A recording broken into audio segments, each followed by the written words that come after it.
Tim Tactical, you worked as an advisor on strategies for covert government sectors in Germany. To better understand non-human intelligence, you've had several appearances discussing this topic on Gaia. You have had at least 100 face-to-face interactions with otherworldly entities, and I don't just mean Linda Moulton Howe. We love Linda. You are the founder of All Shift Happily Now, a soul movement to help advance humanity. Thank you so much for joining, Tim. This is wonderful to have you here today. That was a perfect introduction. Thank you so much, Michael, for having me. So you are working on big things right now. You know, I love the All Shift Happily movement. Very powerful. You know, it's great. You know, I'm already sold on it. I want to get tickets to this thing. You know, we want to get our audience to go out there too. So we'll get into that a little bit later. But I want to know this. You know, how did you ever get connected with Gaia? Oh, I don't think I've ever received that question before. So for everyone who doesn't know me, I'm Tim. I used to work in the governance scene, the covert governance scenes, but also the classical governance scene. And I was keeping the stuff secret from my family, from my friends, from everyone around me for more than 15 years, I would say. I've never spoken about things, but I have contributed to the advanced programs that I was used in. After I heard that this planet is going through a time of a shift, that this is like a crucial time for the species, but for life on planet Earth per se. And that it's not only the species itself doing that, but it's a cosmic cycle, just as summer and winter appears, and we need to be prepared for that. The species had 15,000 years to prepare for that, and now we're in the last few moments of that to be happening. So I proposed this plan to the agency back then, and it was roughly dismissed because there were no fundings, there was no interest, there was lots of reasons why the idea should, of connecting and informing the public about the UFO truth and so on, why that wouldn't be on the top tier list of interest of that agency at that time. I still proposed it. I got a bit frustrated. I was working in different other projects for quite some years, and I didn't think it would ever happen. But in 2019, the US Pentagon changed its policies the UFO topic, and since then we have seen more and more revelations. We have seen people coming forward. We have seen videos about that the Pentagon has leaked about the TikTok incident. Currently, we're talking about the Bogosphere in Mexico, flying technology and so on.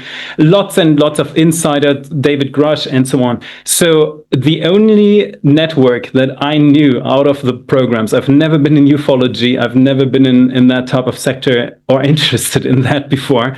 The only network that I knew of was Gaia, because as you can think of, it was something of interest for certain groups too, because a lot of things are spread on Gaia, and there are also people coming forward on Gaia that do have contacts to certain institutions and so on. So at one point, I was texted a WhatsApp from someone in the programs, and he said, "Hey, Tim, I think you should watch this show." And I turned on Gaia, and there was a video where they were talking about the latest revelations and releases in ufology. And my jaw dropped, and I thought, like, oh my gosh, this is the time where people come forward and tell their story. So I told my story. And I reached out to Gaia. I sent them an email. They did an extensive background check on me.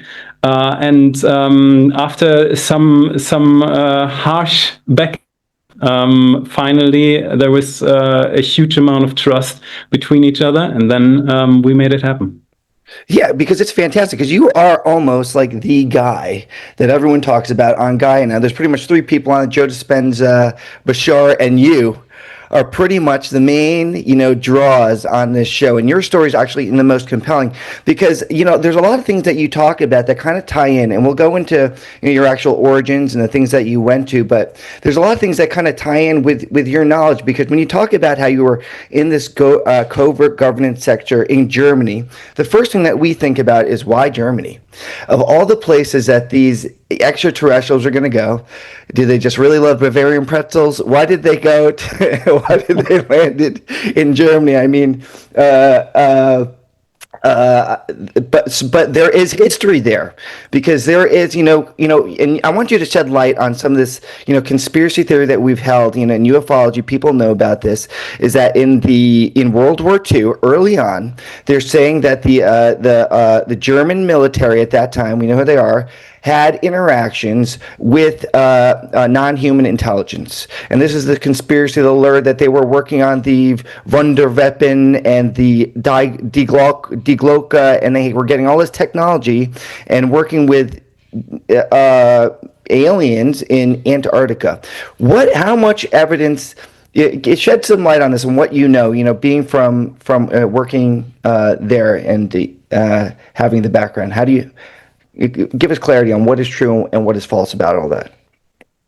Oh, there's a lot of truth to that. A lot of truth to that. Even more, the story goes way deeper than people might assume. And I think we could spend a whole episode on just the history of World War II.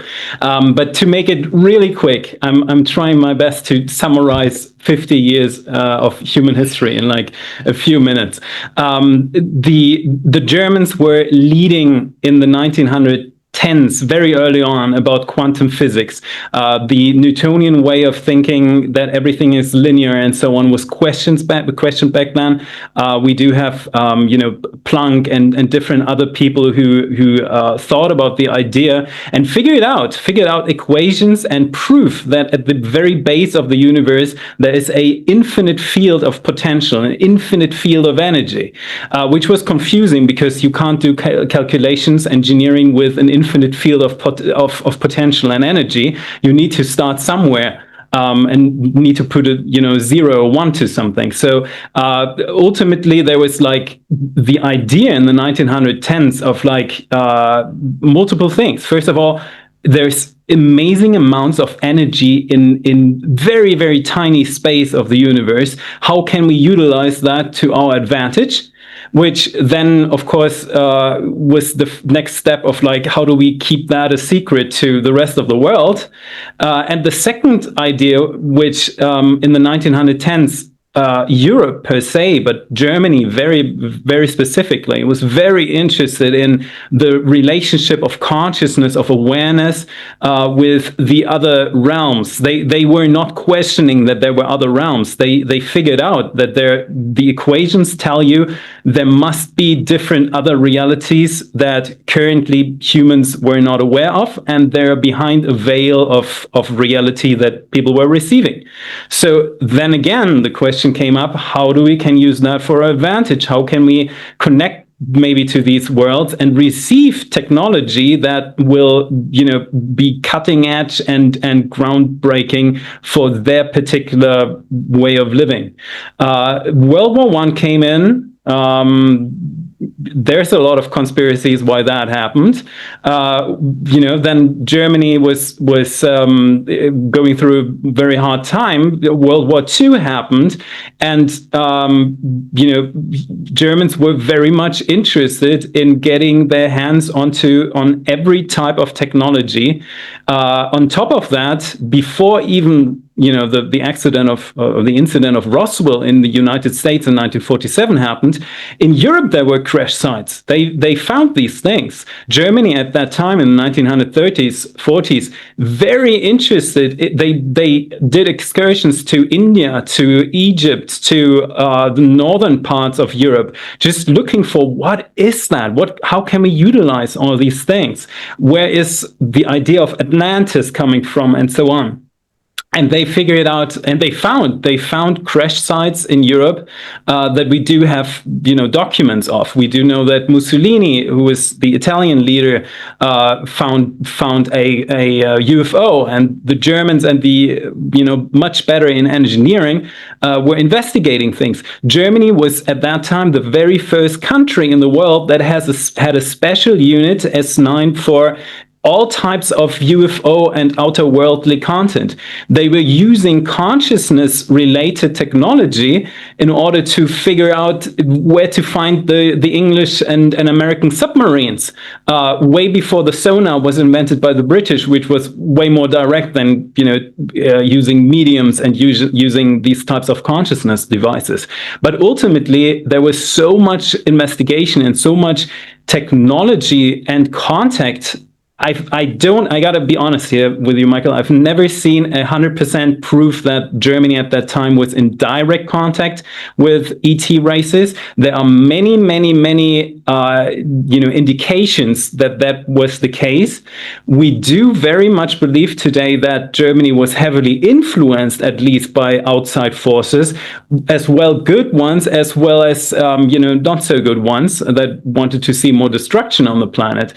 So there's all types of stuff going on. And Germany, when you're talking about the Wonder Weapon, there was different investigations into the idea of the nuclear bomb that later on was, continued development in Nevada, in the Trinity experiments, but also the idea of a flying saucer. So basically, the idea of we can develop something that would overcome and create its own field around it electromagnetically, so it would overcome basically the restrictions and the of physics at that time. The only thing that they couldn't figure out while the war in Europe was going on was how to utilize projectiles or weapon systems on that. However, there is countless eyewitness about so-called Foo Fighters, right? Foo Fighters, that's the name of the band, but it was ultimately the name of these flying saucers that were flying over battlegrounds in World War II. And they said, though, that, so we know that that's where our rocket program came from. It was the German engineers, Wernher von Braun. But even beyond that, they were saying, Hans Kammler back then was working on gravity technology. And then we see these pictures of the UFO, right? Of that UFO shape and the things that we're working. And supposedly, when the U.S. went in there and we got this technology, that is, when we started to see, some of these leaps and bounds. But they're saying the origins of this are really all from extraterrestrial. So are you saying even the things with Antarctica, are you saying there's really no proof that we have that Germans were working with aliens or extraterrestrials in Antarctica? All of that stuff is true, or is there any sort of credence to that you can share with us? I gotta be careful. I gotta be careful here, Michael. Let's put it that way. I personally have never seen a clear proof that states that Germany was in direct diplomatic face-to-face contact with an extraterrestrial species. I do. And that is the opinion of the agency that I was working with, and many other advanced programs around the world. We all believe that Germany was heavily influenced by outside forces. We know, and we have found evidence that non-terrestrial forces were observing the conflict. Definitely. And we do know that there is a number of non-terrestrial beings that have infiltrated or influenced the turnout of the war in multiple ways, beneficial or at least trying to help, but also in a way in order to create more chaos. But there's no Antarctica. There's no Antarctica juice that you can share with us that you know of. Okay, so We do know that Germany at that time was running low on time. They were trying out to get all these weaponry ready by 1945. The Americans knew about a lot of stuff. I've actually talked to veterans. I've talked to high-ranking Air Force pilots that were telling me they knew about the nuclear program of the Germans. The Germans had facilities in France to actually shoot nuclear missiles. They prepared these things. There were heavy water plants in the northern parts of Norway, Sweden, and so on. And the Americans knew about these things. They knew Germany was at most 2 weeks or so before they could launch the first nuclear bomb. And they bombed that place. I don't want to repeat the words that the Air Force pilot was using, because they were very explicit and using many swear words. But they were heavily bombing that place in order to create as much chaos as possible, so that the Germans would not be able to finish the program. What we do also know is that Germany was indeed working on flying technology. They did not finish the calculations in order to make a projectile shoot from that. So basically, they used these Foo Fighters in order to monitor things because they were extremely fast. But at the end of the war in Europe, they were not able to bring a conventional weapon on that, because the technology itself, the physics of that, is that there is a force field that is created around the metallic umbrella of that ship, which completely the idea of that is to create a different different movement of how particles surround this craft. That is how that thing flies, and that is also the reason why it has no abbreviation, why it goes through particles very fast and quickly. So if you can imagine, if you try to shoot a conventional bullet through that, the bullet would be completely getting into chaos through that type of energy field too. So they couldn't use that in 1945.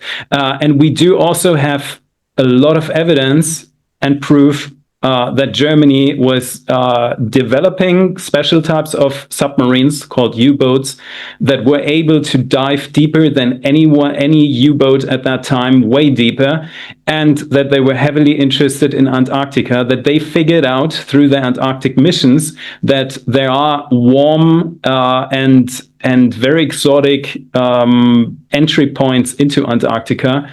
And we also do have a lot of evidence and proof that Germany was transporting a lot of that technology through down, along Africa and down to Antarctica, including complete train systems, complete trains that were transported there, steam machines, weaponry, 10,000 soldiers, many other people, and many other things.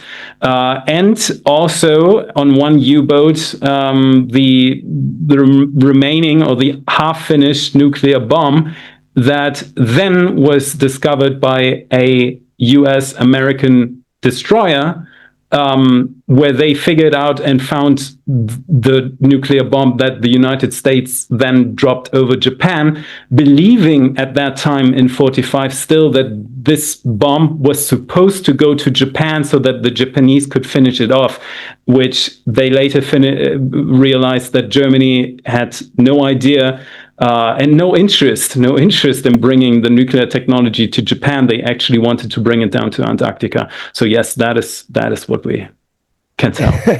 Well, one of the big lures in ufology and the conspiracies is that there are alien bases in Antarctica, and there's technology there, and there's technology that we've actually acquired from these ETs. And in your work, I mean, this takes us to your work in these covert governance program, where you got to work with actual extraterrestrial beings. You had face-to-face encounters with that, and we'll get to this. I know you've told the story many times. We want to hear the story of how you actually got to that first encounter, and then learn about how maybe the technologies that we know that actually came from these entities through your interaction. So let's give the audience that don't know your story.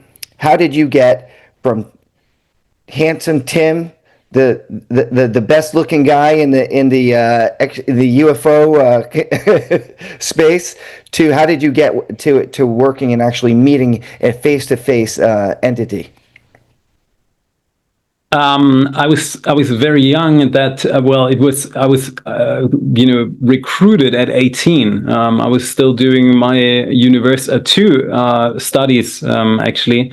Was going to law school. I was studying governance and so on, and then I was offered a job. The thing about that in those times, like a decade ago or something, you did not have any type of official website. You did not have no official recruitment process, so you could enter your credentials in order to apply for a job in ufology or exopolitics. That has changed. I want to make that very clear for everyone watching that right now. That Donald Trump, in his first legislation, was actually introducing the Space Force. We do have space forces all around the planet now that have official websites. Famously, the one in the US, but the UK, Germany, France, Russia, China, and so on, they do have space forces and space-related agencies as well. So now there is a website where you can actually send an application. Back in those days, you had no idea for what you were actually what you were signing up for, and my recruitment process took 4 years. So I was not recruited and said like, "Thank you very much. You're the right guy. You will be meeting aliens," or something like that. That was not the case. I was working on different programs every now and then. From retrospectively, I now assume, I don't know, but I very much assume, if I compare the patterns, that I was tested multiple times over and over. There were certain it started with documents that were easily to be dismissed, I guess. The idea is, I assume, again, the idea is to test how would someone react if you get certain information. So the first documents that I was seeing were speaking about non-human visitors in ancient Greek times. Basically telling that there were beings in the form of reptilians that were interested in building the Acropolis and were arranging the building process of the Acropolis, which is kind of interesting because we never have found any building plans. We have no idea how the Acropolis was designed. We have no idea how people with different measurements, different linguistic skills, and different cultures could come together and build something so sophisticated that is so precise. I didn't dismiss that. I also didn't run around and say like, oh my God, I have this document. It took me a whole weekend, which I could have spent differently, but a whole weekend to translate that. But that was some of these, things that were happening. And one of the very first encounters, direct live face-to-face, was still in that type of program that I was initially in, where I was called in like, hey, if you have time after lunch, come around. We're working on some laser technology and we can do something. And the way they describe this is very interesting because, as we know, we're living on an electromagnetic spectrum. We're living inside of a photonic-based, solar-based universe. So everything is light. Everything is emitting light. Humans are living on a hard edge of the light. as we do know, light has two properties. It can either have a hard edge and particle-wise, or like behave like particles, or it can be like almost like an ocean where it's just a wave pattern, which is the reason why when you have like one singular light source in the room, it is not only showing light beams left and right, but your whole room will lit up from just having one singular light source. So light can behave in these two different ways. If, and I'm always saying that this example, if you look at the ocean and you've never gone to the ocean and you've never touched the ocean, but you've seen the ocean for the very first time, you would probably think you can walk on that. You would probably think, oh, this is like a kind of like a surface that I could walk on.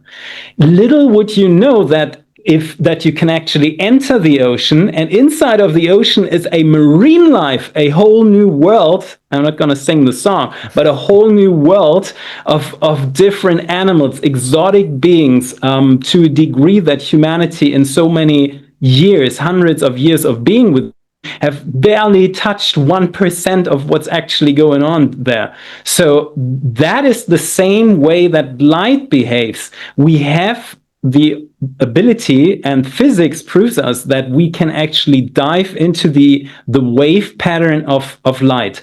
And that was what they were working on. And they were saying like, hey, we did that and we opened the ocean of light. And inside of that, there were like life forms, and you might want to see them.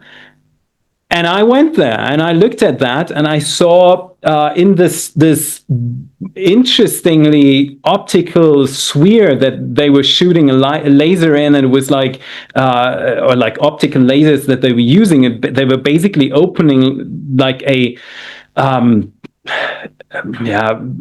like a shield of light that was like translucent at the edge, and really interesting to look at, almost like today if you look into like one of the high-end projectors and something like that. And inside of this sphere of this shield, there were grayish beings that were wearing a type of like toga-esque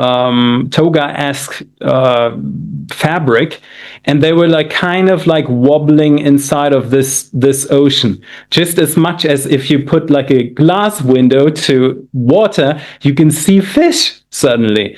And I gotta be honest, I've been asked that way before, like, Tim, wasn't that like, wow, did you just run around the campus and say, I saw this? Or something? I didn't. I was watching that. I was deeply fascinated. I love to look at that, but I did not have the emotional reaction, or I didn't have fear. I wasn't running around spreading that or in any type of way.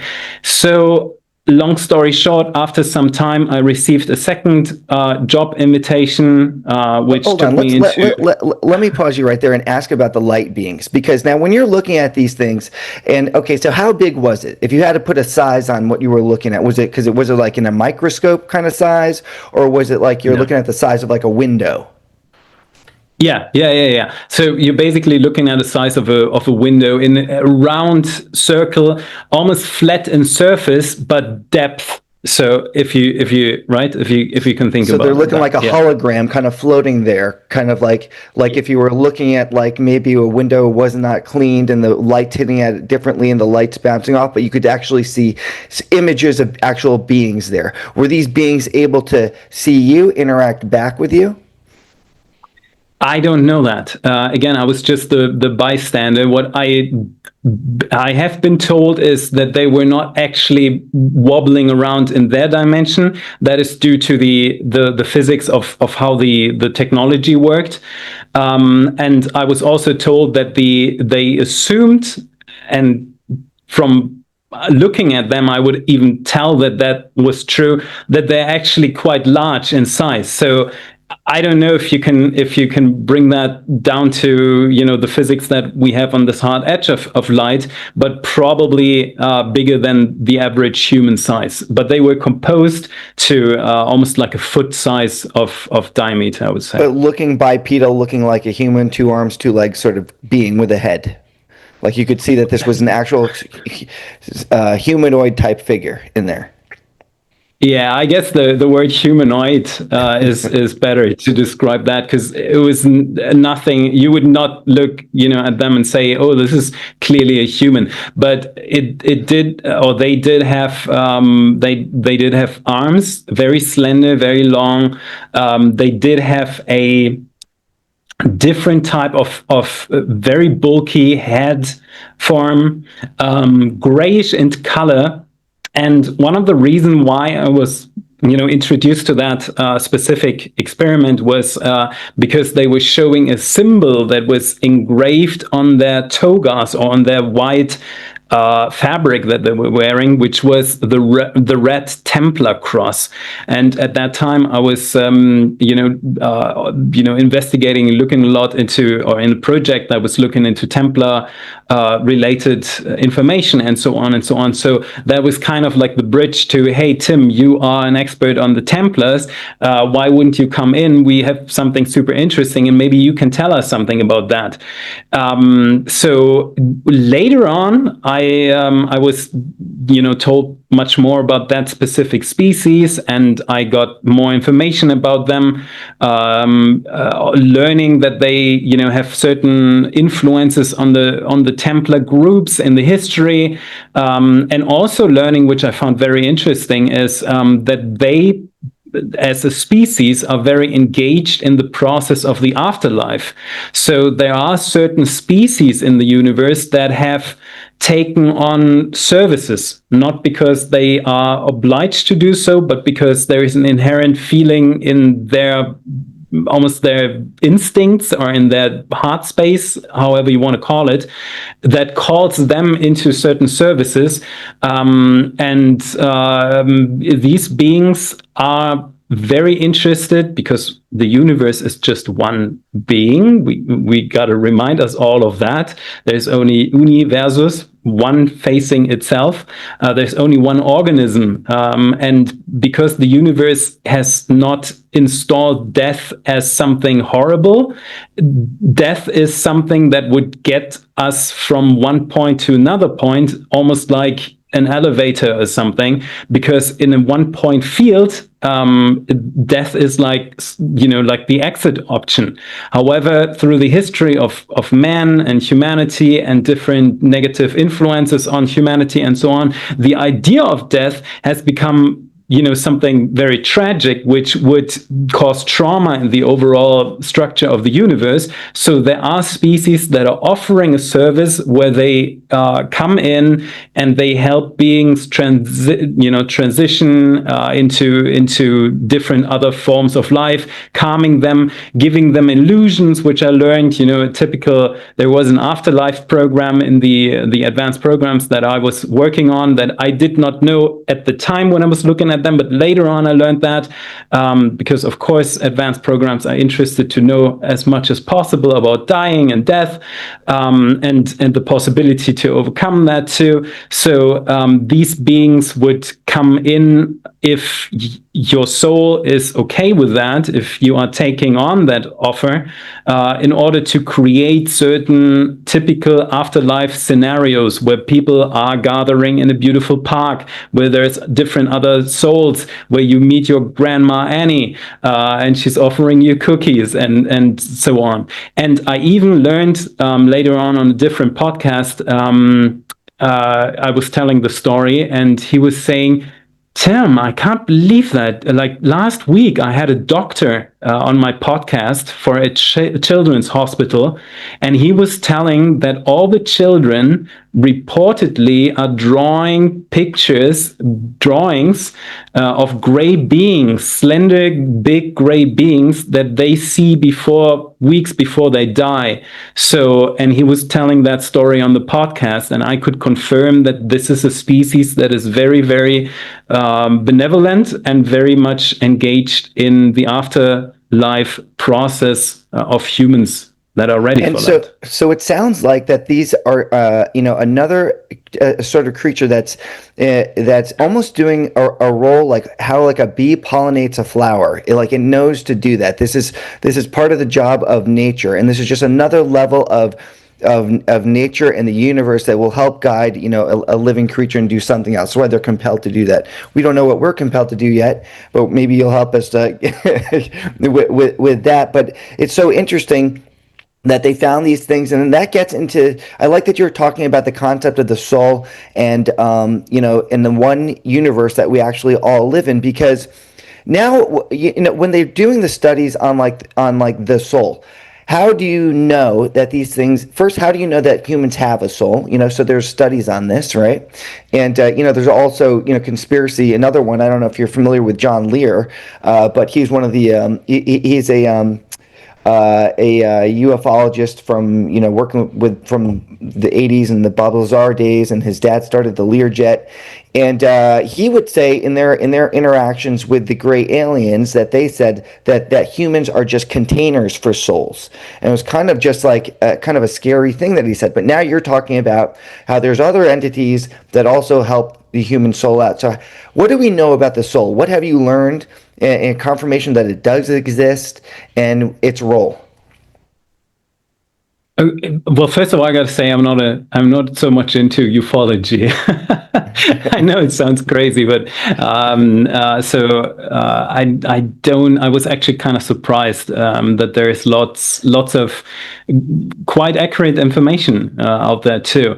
And second of all, I gotta also on a side note say that there are different types of gray-skinned beings. So just because we're talking about gray beings doesn't mean that they all fall into the category of the grays, what humans have named the grays. So what we do know about the soul is it's yes, it exists. We do know that the quantum universe has certain architectures, and the soul is what has been called in advanced programs a quantum container. So a quantum container that is actually storing information. Why is it storing information? Because the observer, which is everything in the observable universe, every one of us, every eye is an observer of reality, but also the creator of reality at the same time. There's a fascinating interaction between reality as the observable reality and the observer who is interacting with reality and creating and being influenced by it at the same time. It's a really interesting architecture. So the universe is, going through multiple iterations at once, countless, right? If we're only thinking about the number of humans on this planet, which not all of them have a soul and not all of them are observers, but even if we take the biggest amount of them who are observers, you can't just go and go through that real quick. Not everybody has a soul. Well, I know I can't dance, but I can't have soul.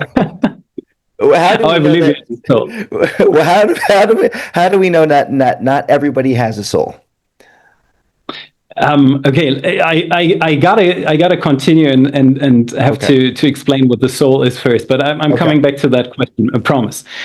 So the universe is doing something very interesting. Ultimately, the universe in the way that advanced programs define that is intelligent energy. Two things. It's just two things on the very ground level of existence. Intelligence means that it's self-learning, it is improving, it is communicative, it is everything that you could think of the word intelligence. Energy is potential. Energy has no real foundation. The word itself means nothing until you put a form into it. It is raw potential of the infinite. So we have the raw potential of the infinite that is intelligent and self-learning. And that together creates this universe that we're experiencing. Now, what the universe is doing in order to experience itself is creating all these eyes, all these entities that are now looking through the space and making sense of infinity. And hopefully at one point of their evolution come to a point where they realize, oh, we're not only passively taking in the information, but we're also the ones who are creating, choosing, selecting, and deselecting out of an infinitive field of potential. Now, what the universe then wants to do is creating continuation, because when an observer is finding information, and you can think of like a hard drive or something, and every time that you have something reliable, you would go and just erase it and it's gone, then you do not have a stable continuation of information, and you do not have the stability of growth that the universe, or evolution that the universe is actually looking for. So the universe creates memory containers, and one of these memory containers is what we have traditionally called a soul, and mystified it and in a lot of different colorful ways. But ultimately, it is a quantum container. Every time that you experience something that is sparking your existence in a certain particular way, that it rings in your reality, it is not the usual, you go to a bakery and get a bagel or something. It might be the perfect bagel, right? If you have the very perfect, so that on a soul level you're really excited, then the universe has like there's a certain memory function that is created, where the universe is thinking, oh, we got something that sparks that existence. The universe wants to produce a stabilized reality. So it is looking for patterns that would enable the stability of and the continuation of life. Everything in the universe, as Freud has very famously stated, everything wants to stay alive. Everything in the universe wants to continue the life process. So the universe is looking for these moments, whatever they are, where something sparks the drive to be alive, and that then goes into the quantum container. And the quantum container, which is your soul, is bringing these information back in order to filter out, is it the bagel that you were looking at, or maybe it was the person that gave you the bagel, and you were actually looking for socializing elements in the universe or something. Maybe it's the taste of the bagel. That it could be, every single observer of the universe has something that sparks a reason to be alive, and it can be vastly different for everything in the universe, and that goes into the quantum container. The quantum container, if we think about how the universe works, we are thinking about one point, right? It's a so-called one-point field, which means everything is all at one point. Now, if you think about that, you can't really have motion, you can't really have expansion if everything is just in one point.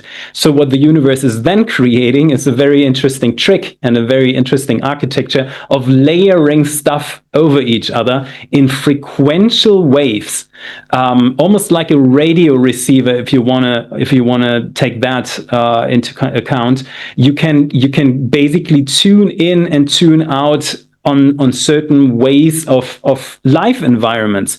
And the soul container is sitting there at a very high frequential level, outside of time, outside of life and death. So it's not dying, it's not but it can be created. Not everyone in the universe starts with a soul, and we're only able to talk about these things if we're talking about organic life forms, right? If we're talking about AI and different other forms of life, it gets a little bit more complicated. But let's stick for the moment with organic life forms. The crucial point to create a soul is when the observer realizes or reaches a state of self-awareness, which is usually happening when you and I or someone else looks into the mirror and says, oh, I know that person, right? In that very moment, we have a self-perception. In that very moment, a self-awareness is created. That is the moment when the soul container, as a memory disk, has a little name tag on, which is that person's name. So some people on this planet, very rare, but they do exist, do not have yet had that soul experience. I think a lot of them are in Congress. I think half of them reelected to to the White House. So okay. Yeah. No, go ahead. What are you going to say? I'm probably going to blow some people's mind here, but what we got to understand is that the reality we're living in is very highly, to a very high degree, intermingled and intertwined with technological consciousness. So the reason why we have computers is because computers are part of the photonic informational field of our reality. We do find code in our reality. The reality that we're perceiving is partially organic, but also partially a computer simulation, or at least at least it carries the potential and the information of technology. So what the universe is doing, it is actively saving memory. So everything that's not observed does not exist. It is actively creating backgrounds, different levels of details, and it's also creating background people, if you want to call it that way. So if you have an unpopulated area that would not spark any interactions for the universe, which is the worst thing that can happen to the universe, is that it does not interact when it has too less feedback. That's the worst thing that can happen. People might think bad things are the worst thing that can happen, but bad things are a little bit better than no interaction at all. So good interaction, loving interactions are perfect. So please focus all focus on that. But no interactions, no feedback would be the worst case scenario, because then the universe is not not calculating anything anymore. So there are background people that your consciousness and the technology that we are dealing with in this reality are creating. You can talk with these beings, but they only interact with you because of your own consciousness. So they're not really there. They're not really observer. You are the observer who is creating these beings, and these beings do not have a soul. It sounds so much like, the simulation theory that we are, living in almost a computerized, computer programmed world, because it's like what, the physicist John Wheeler said, everything is information, it from bit. And he proposed this, many years ago, but the more that you explain, it sounds like this is exactly what it is. It's the information of the universe, and whether that be the computational or from us, where it's all information that we're created. And the way that these things, so that people don't know that these are just like some hypothesis that you came up with, is that these are from the interactions that you had with these different extraterrestrial species, right? Yeah, I mean, life experience, information from decades of work in the advanced field, and also talks and interactions with more exotic forms of life too. Yeah. Yeah, so that's what we want to get into now. Is now okay? Now that you've had the interactions, you got into the program. They showed you the light beings. And now they're getting to the point where you actually meet. You met the small grays that we see here, that we call them grays. I don't know what they call themselves, these small people. But you've had interactions with them, and had over 100 discussions with them, and it took on information from them. So can you tell us about that first interaction with them? Did they tell you that you were going to go meet a gray? Did they prep you at all? Because you kind of want to, it's almost like when you're going to meet somebody and you got to give somebody a heads up. Hey, you're not, let me just tell you, he's going to come off weird, but he's a nice guy. Just give him a chance. But did they have to prep you at all before you went in to actually meet the first, we're going to call them the grays? So take us through that first encounter and how it went down. So basically, I was already in the Covert world of governance, working on extraterrestrial programs, or extra political programs too. I did have programs before where I was analyzing so-called transmissions, which is basically any type of information, that any type of message, any type of signal that would come in, videos and so on and so on. I have seen some more exotic forms of life in some of the facilities where some guests, as they were called, are invited to live there. But I was brought into this program specifically, which was involving what people would call the Grace, which is one of the most seen and most typical and most interacted with species on this planet, that it became so predomineering that it even made it to pop culture. If you're playing the new Mario Kart, they do have like an Area 51 area in there where some Greys are playing in the game. So the Greys have probably more than any other species in the universe have a role in human society. People know about these beings. It's the typical alien in a way. What we do know is that the Greys belong to the species of the so-called 7 species that humanity had contact with in the 1950s, ongoing until the 1980s and so on. There were only 7 species that were invasive enough, if you want to call it that way, or interactive or proactive. Let's call it proactive. I think the word invasive is a little bit has a weird meaning, but proactive enough to contact under militaries, humans too.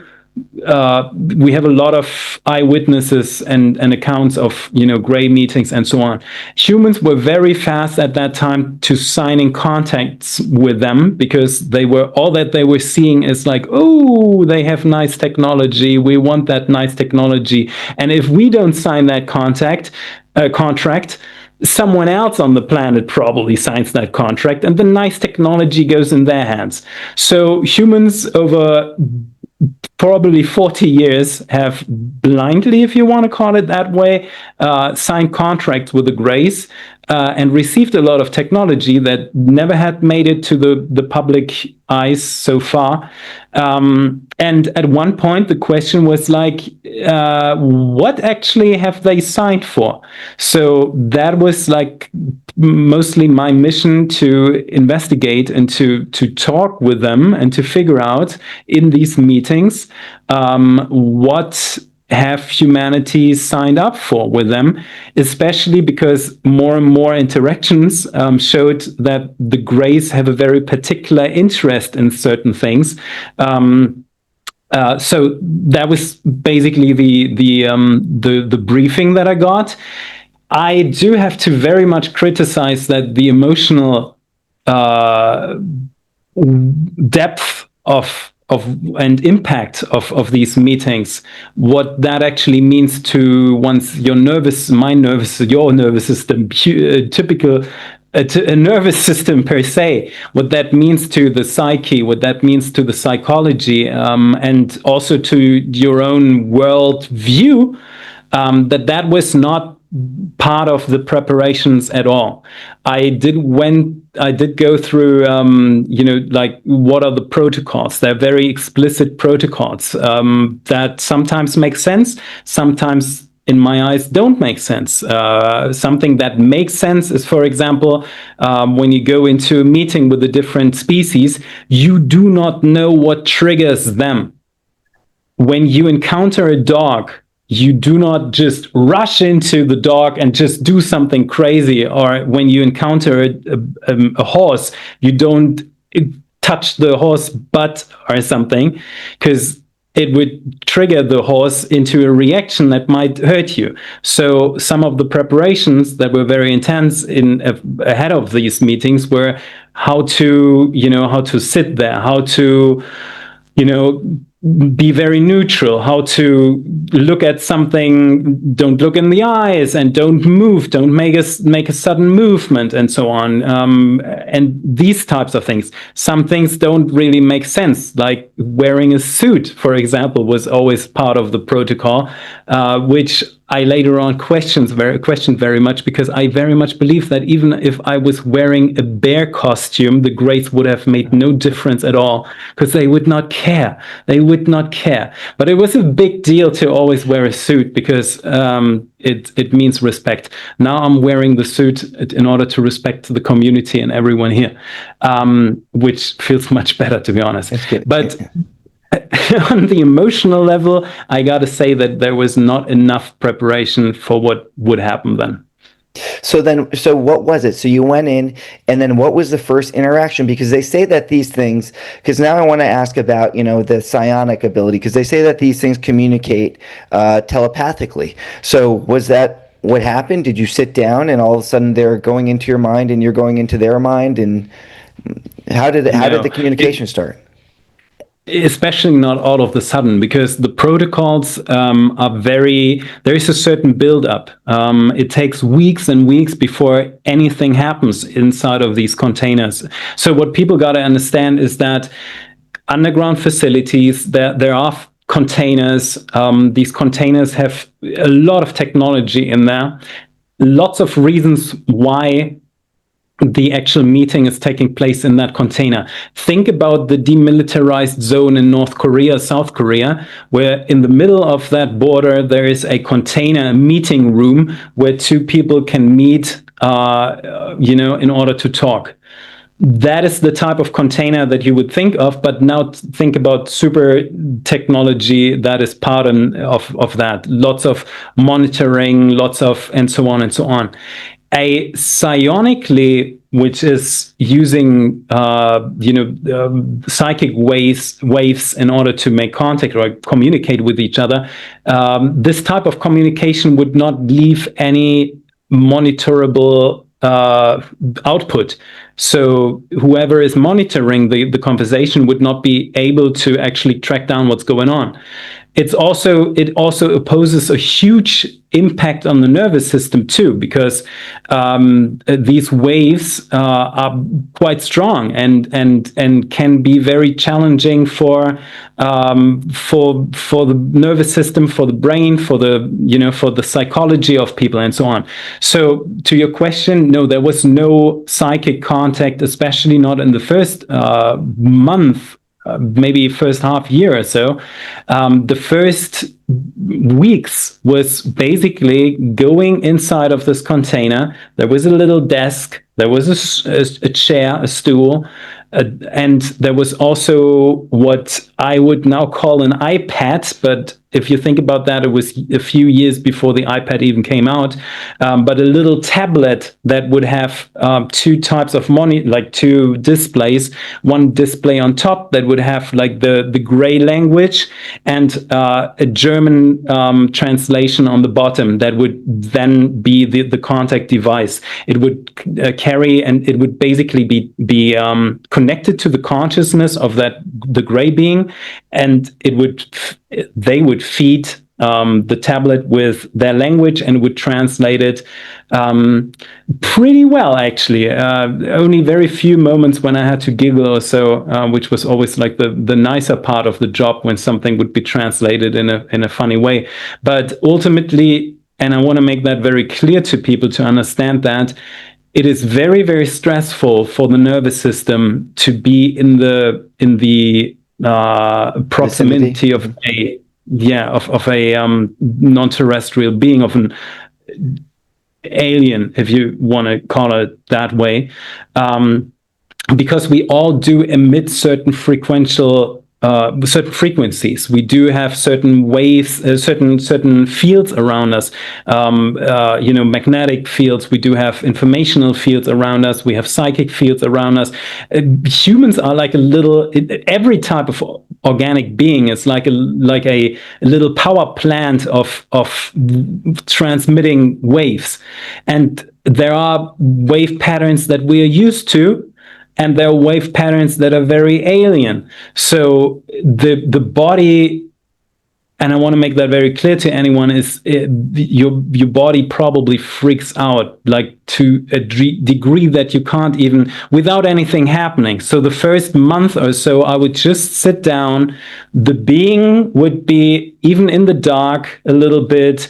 The lights would be dimmed down so that there was less information, which is an interesting thing. You know, there's less light in there so that there's less information coming into the system. There's probably 12 feet or so away, this being is standing there, and the being is doing nothing. It is just standing there like the most scary puppet that a human could think of.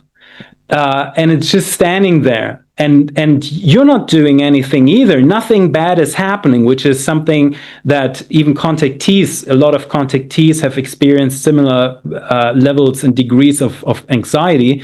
Nothing bad will happen, but your nervous system is freaking out to a degree that it becomes torture to withstand that. So the first meetings, it feels like half an hour, but you're only sitting there for like maybe 2 or so minutes until you're like, okay, I can't take any more. I got to get out of here. And then you get out of there. Next time, maybe you do 20 seconds more, maybe you do 30 seconds more, and so on and so on. Nothing happens inside of that in terms of communication. It is only, and it never gets good. It never gets better. It never. The only thing that gets better is that you in your mind gets better at calming and resisting the urge of just collapsing and dropping to the floor. That is how strong the nervous system reaction in those scenarios are. So it sounds like you're in a constant state of fight or flight that you're trying to resist while you're around this being there. So when you're there with them, like, I mean, you started collecting information eventually from them. What is the most profound thing that you learned from them about the universe, or about maybe human origin, or, you know, consciousness in particular? Because you would think that, you know, even though they're another species, it's like you were saying before, there's only one universe. Everything that has a conscious mind it's just communicating with another conscious being. But you're saying it just kind of freaks you out. So what did you learn from, you know, from these things and interactions with them about consciousness in general? Oh my gosh, that's a very broad question. Everything, your whole experience of reality changes in good ways and in challenging ways too. Some traumatic instances would happen where something occurs that is called co-trauma. So if you're interacting with someone who's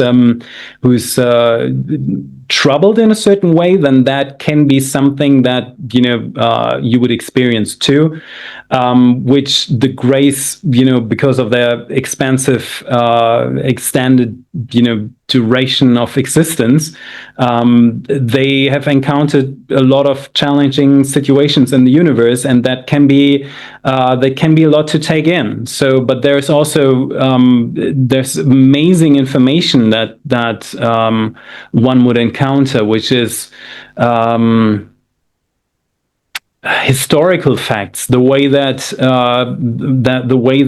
the Greys have influenced humanity over thousands of years. The idea of wedding, of marriage, for example, was something that was introduced by the Greys, because they were, you know, looking at the humanoid species and thinking they don't really concentrate enough on their spiritual development. They are just intermingling with each other too much. So maybe give them like a concept of where they have a stable partnership, so that they could, in a dualistic way, start to spiritually evolve with each other. We do know how that turned out. It's you know, it's not a guarantee that you grow spiritually just because you're married. But there's a lot of, like, I think the most interesting case to me is the mindset, right? You have a very evolved species that has millions and billions and countless times to evolve, they are coming from a different iteration of the universe where their universe was destroyed. They created pathways. They called that electromagnetic transmission, where they were like almost bubbles that were kind of overlapping, and then they made the jump into this version of the universe. And they are figuring out life, and they are very explorative, and they're very interested in everything. They're extremely curious.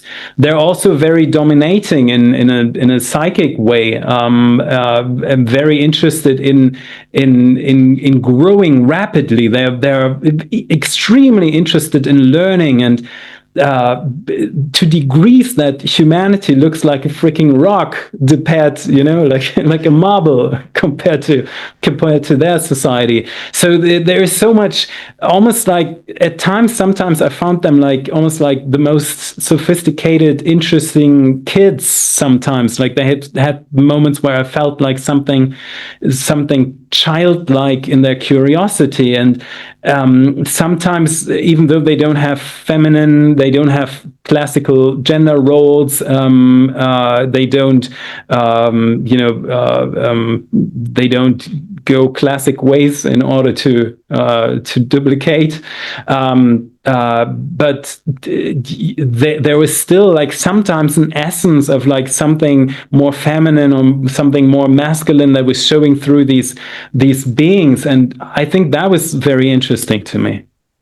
Do they now tell you about how human spirituality? Because you mentioned about how these humans don't have spirituality, so they introduced like the concept of wedding. Now, did they emphasize that was an important thing to develop, and did they give you ways beyond just the marriage thing that they introduced into society of things that humans can do to develop their spirituality? In why would that be important? Yeah, spirituality is actually a huge thing in the universe, because it means that you're connecting to the mystical aspect of the universe. Ultimately, the universe is magic. If we really bring it down, and I've talked to quite a few of very experienced life forms, they will all tell you that. They will all say, like, ultimately it all comes down to the mystic, to the magic, to something unexplainable, why it would even happen. It's just there. So spirituality is very important. The Greys have kind of like made their way through the universe and became a little bit distorted in that way. They have lost some part of their spirituality, mostly because they have stripped away their organic bodies. What people should know, and I think it's important to mention that, because there are lots of other spiritual teachers out there who are saying we need to get rid of the body. The body is only a vessel, and the ultimate goal is to leave the body behind and then only become like a mind being or something. Every more advanced or more experienced being would tell you, like, no, there is a reason why you explicitly have that body, that consciousness, and that soul. It doesn't mean that you can definitely change these things and so on and so on. But there is a trinity of your mind, body, and soul that live on different levels of the frequential realm, and they all need to interact with each other. They all need to be balanced and stabilized. They all need to grow in order to evolve. You're not supposed to rip something out of it and replace something, which the Greys have done. They have treated their bodies more like technology until they were completely fabricated. These bodies are not organic bodies. I was not standing there with an organic being which would pose danger in any way, because there's a different flora on the skin level. One of the most asked questions that I get is like, Tim, why don't they just land on the White House lawn? And I say, well, they have bacteria. If you're talking about an organic life form, that comes with a very active, very exotic bacteria flora on their skin. That is not good for unprepared other organic beings.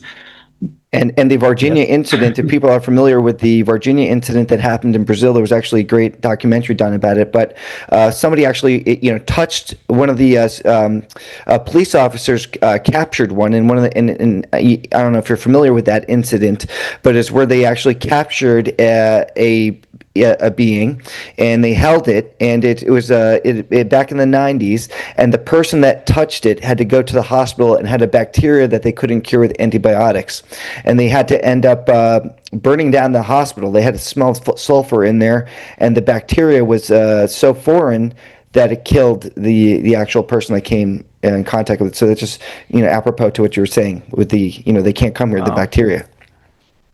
No, I was not aware. Again, not a ufologist. Yeah, I was not.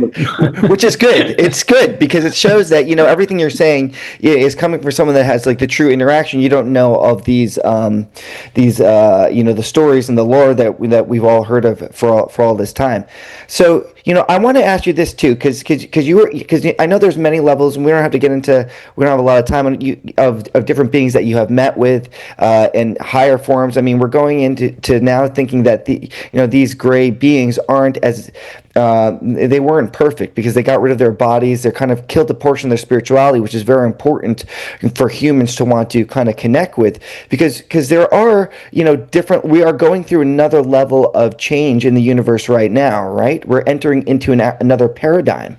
And is this something that they taught you, or how did you know? Explain the next level of paradigm that we're going into, as a universe, and what humans need to do to prepare for that, and how did you know? Yeah, that's a very important question. Thank you so much for bringing that up, because that is ultimately the reason why I even came forward on Gaia, because the grays.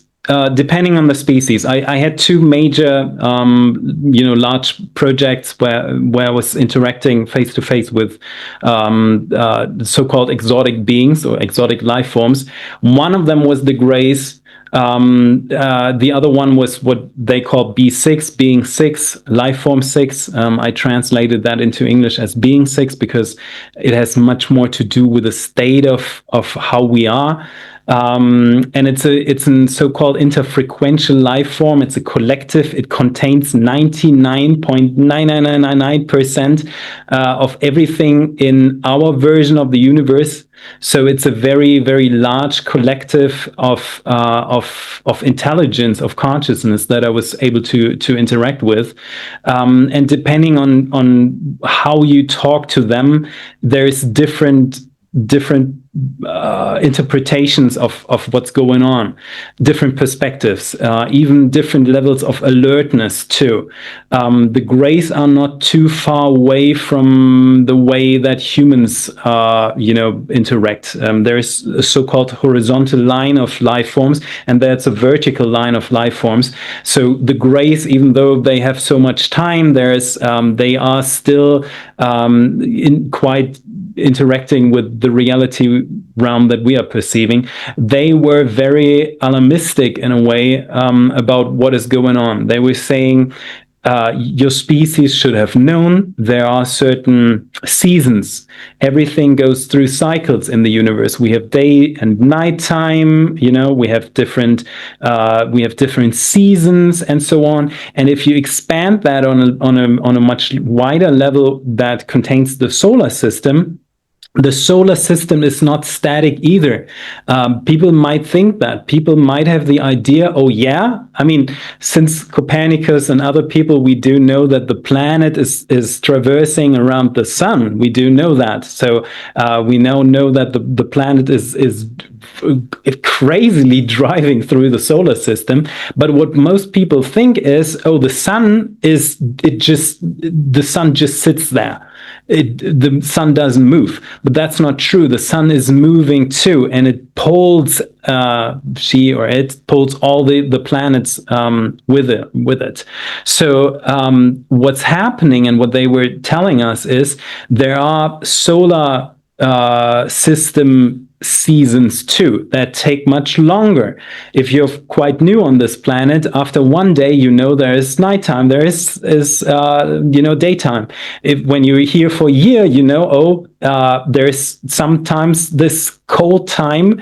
Better prepare for that, and someone in your lifetime would tell you about that, right? We all know of that story of the grasshopper that was like singing all time all the time in the summer, and then winter came in, and it had to get some food from the ants in order to survive. But what we do not necessarily know, or what people on this planet not necessarily know, is that every 12,500 to 15,000 years, there's a new season, a cosmic season that is happening that takes the whole planet and every other planet in the solar system to a location in space-time where more energy is introduced into the system. And as we know, energy can be everything, but it means more data coming in. That is the reason why we now have suddenly all these people, these massive amounts of people that see UFOs everywhere. We have massive encounters all around the world that people on social media are talking about, and so on and so on. It's happening more and more. So what they were telling us is this species had 15,000 years. People have not used the opportunity to prepare for this, because there is preparation for that. Now you guys have about 15 more years until that is happening. Try to fix that. Get prepared. 15 years? That's 15 years. Well, back then, that is 15 years ago. So we're talking about the now time. We're talking about we're in the middle of it happening. It doesn't mean that it's happening on the day, just as much as you cannot rely on when summer is starting, right? You can't say like, oh, just because it's June 22. Suddenly we go from springtime to bling, there's summer, but there is a certain time of like something which can't be calculated in a way. But we are in that time right now, and it's essential to create and to realize, prepare for that. What's happening on the planet currently is that we are going into this realm of more information. It means that there's, for example, sunlight is coming in more, which is a carrier of consciousness. Our consciousness is evolving, everyone's consciousness, all beings. The reason why some ET species have put certain animals like dolphins here on the planet is because they knew that, and they knew at one point naturally these beings will evolve in consciousness too, because we are heading towards that moment of where the universe is suddenly confronted with so much more data and so much more information. Ultimately, what it means is, and how advanced programs call that, is the planet is going from a level 3 category of planet to a level 4 category of planet. Now you might ask, Tim, what is that actually? It means that a level 3 planet is a very conventional planet that believes in the linearity of time. It believes in the linearity and the static features of the universe, the material world. It also means that certain effects are lower in frequency, for example, psychic effects, wondrous effects, and so on, things that would exceed the physics, right? Because the collective is creating our physics. The reason why we can't put our hand through a door or through a solid wall is because we all agree that there are molecules, or that there is something that limits us from putting our hand through that wall. In reality, if we really zoom into that, there is much more space and much more empty space.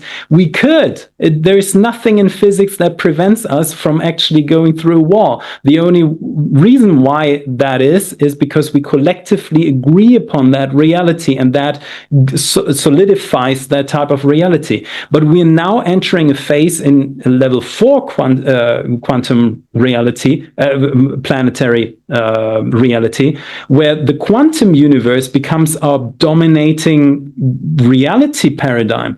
It means there are probabilities in the universe of infinitive everything can happen, and it is just how probable and how the potentials are working, potential and probability, if it's going to happen. There are psychic effects. We are more and more encountering these things with all the good and the bad that might come along with that. There is the understanding that Newtonian physics mechanics is not working anymore. Everything is changing so rapidly. We are currently communicating with a technological consciousness. Everyone in their little smartphones. No one's really thinking about how crazy that actually is. But this is all signs, and that we are heading towards a level 4 reality realm. It also brings us together with many types of different life forms too. And ultimately what it means is that the observer effect is kicking in as well. The observer is the one who's creating the reality field, their personal reality field. Think about yourself not only being in your body and not only being a person in your life, but being the whole sphere of your own experience. That is the real we, or the real you, actually, and the real, I have my own reality bubble that I'm creating. This is the next step of awareness. And many of these bubbles, just as the flower of life symbol that you found for the last civilization that was trying to send us some messages, means that we're all together creating a collective reality that establishes the rules and the reasons if we can put the hand through the wall or not. And now it's not only this species, now it is a 10,000s of species around this galaxy that are also creating their own reality paradigms, and they are brought closer to this. So as you can see, there's a lot of stuff that can confuse and overwhelm a typical norm stream human that is very likely not watching this program at the moment anyway, but it could overwhelm certain people.